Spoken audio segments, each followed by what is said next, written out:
तो पहले मेरे बाइसेप्स कुछ ऐसे लगते थे और अब मेरे बाइसेप्स कुछ ऐसे लगते हैं। तो मैंने कई सारे लोगों को देखा है कि वो बाइसेप्स ट्रेन करते वक्त कई सारे मिस्टेक्स करते हैं जो कि उन लोगों को नहीं करनी चाहिए, जिसकी मदद से उनके बाइसेप की ग्रोथ अच्छी नहीं हो रही है। तो आज मैं आपको वही मिस्टेक्स और उनके सॉल्यूशन इस वीडियो में बताने वाला हूँ, जिसकी मदद से आप भी अपने बाइसेप की ग्रोथ को मैक्सिमाइज कर सकते हो और अपनी मसल बिल्डिंग की प्रोसेस को और भी फास्ट कर सकते हो। तो चलिए मैं आपको शेयर करता हूँ कि कौन कौन सी मिस्टेक्स है जो आपको अवॉइड करनी चाहिए while training your biceps. Still doing biceps curl in 2024। मैंने कई सारे लोगों को देखा है कि वो बारबेल कर्ल्स को अच्छी तरीके से परफॉर्म नहीं कर पाते, मगर फिर भी दूसरे लोगों को देख के वो बारबेल कर्ल्स अपने हर बाइसेप्स के दिन परफॉर्म करते हैं, जो कि उन लोगों को नहीं करना चाहिए। मैंने कई सारे लोगों को देखा है कि उनका जो नेचुरल कैरिंग एंगल रहता है, मतलब हमारे नॉर्मल रिस्ट की पोजीशन रहती है, वो हल्का सा टिल्टेड होती है, जिसकी मदद से वो स्ट्रेट आर्म बारबेल कर्ल्स अच्छी तरीके से परफॉर्म नहीं कर पाते। तो अभी कंसीडर करो कि एक बॉटल है, मतलब वो बारबेल है। तो कई सारे लोगों का जो नेचुरल कैरिंग एंगल रहता है वो ऐसा नहीं होता, वो हल्का सा टिल्टेड रहता है, या फिर उनका जो हाथ होता है वो एल्बो से हल्का सा मुड़ा हुआ होता है इनसाइड। तो उनका नेचुरल कैरिंग एंगल होता है वो स्ट्रेट नहीं होता, हल्का सा टिल्टेड होता है, जिसकी मदद से वो अच्छी तरीके से बारबेल कर्ल्स को परफॉर्म ही नहीं कर पाते। और जब भी वो वेट इंक्रीज करते हैं तब उनके एल्बो में या फिर उनके रिस्ट में पेन होने लगता है। तो ये कैसे फिक्स करें? उन लोगों को सिंपली बारबेल कर्ल्स की जगह डंबल कर्ल परफॉर्म करनी है, जिसकी मदद से वो अपने नेचुरल कैरिंग एंगल के हिसाब से अपने डंबल्स को होल्ड करे और रेप्स को अच्छी तरीके से परफॉर्म कर पाए। मान लो कि ये बोतल एक डंबल है, तो मैं कितनी आसानी से अपने नेचुरल कैरिंग एंगल में इसको होल्ड कर सकता हूँ और सिंपली अपने बाइसेप को अच्छी तरीके से कर सकता हूँ, और मेरा माइंड और मसल कनेक्शन भी इसमें बहुत ही अच्छी तरीके से इंप्रूव होगा। और आप डंबल कर्ल को अच्छी तरीके से ओवरलोड भी कर सकते हो और आप time to time weight increase भी कर सकते हो, जिसकी मदद से आप अपने बाइसेप की ग्रोथ को मैक्सिमाइज कर सकते हो।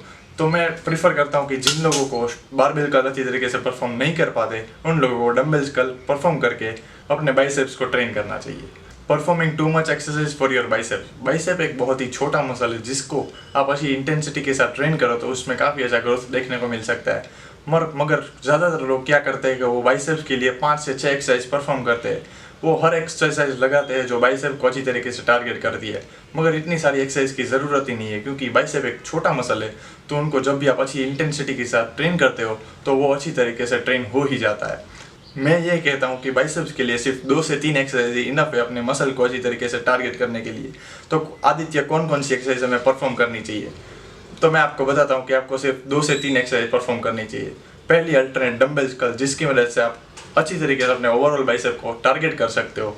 दूसरी, जिसमें हमारा बाइसेप हल्का सा स्ट्रेच पोजीशन में हो या और हमारा शोल्डर हल्का सा बॉडी के पीछे हो, जिसकी मदद से हमें बाइसेप में और भी अच्छा स्ट्रेच देखने को मिलेगा और हमारा बाइसेप एक लेंथन पोजीशन में ट्रेन होगा।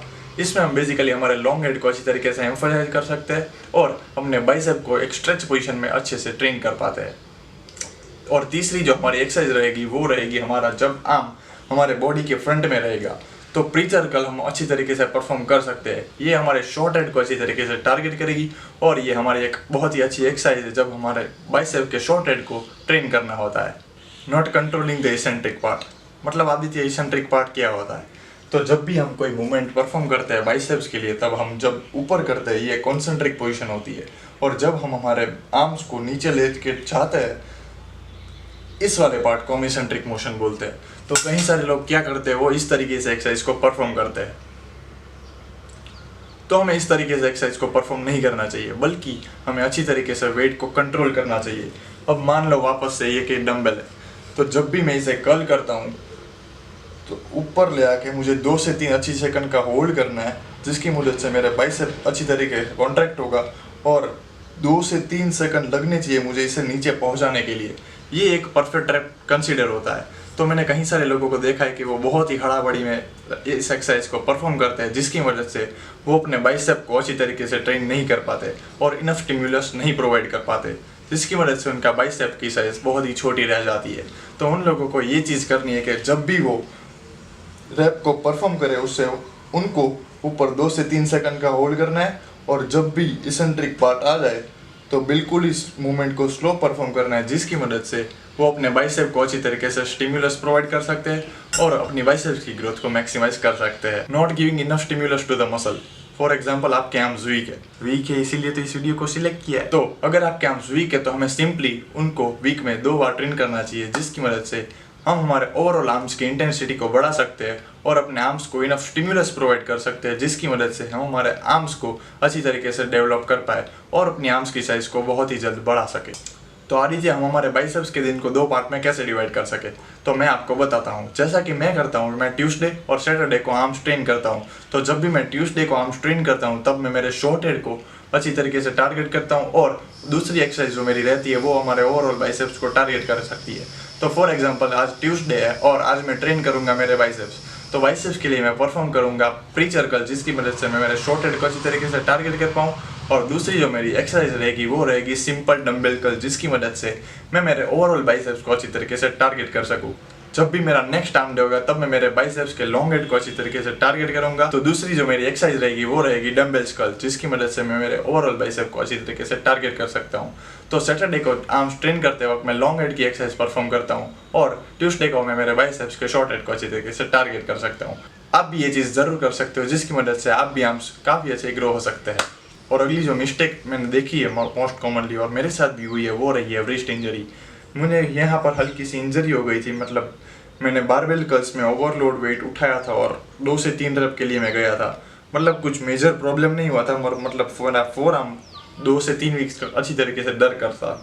तो मैंने क्या गलती की थी, मतलब मैंने जब भी मैं बारबेल कर्ल परफॉर्म कर रहा था तब मैंने व्रिस्ट का हल्का सा ऐसे कर दिया था, जिसकी मदद से मेरे एक्सटेंसर अच्छी तरीके से डैमेज हो गए थे।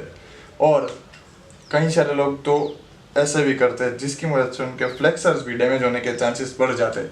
तो आप लोगों को ये एक चीज़ अवॉइड करनी है, जिसकी मदद से आप सेफली अपने बाइसेप्स को ट्रेन कर सकते हो और उनके अच्छे हाइपरट्रॉफी में क्रिएट कर सकते हो।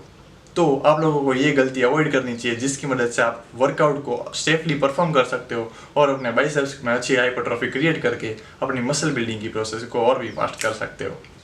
तो आप लोगों को जल्द से जल्द ये मिस्टेक्स को बंद करना चाहिए और जितना हो सके उतना जल्दी अपने बाइसेप्स को ग्रो करना चाहिए।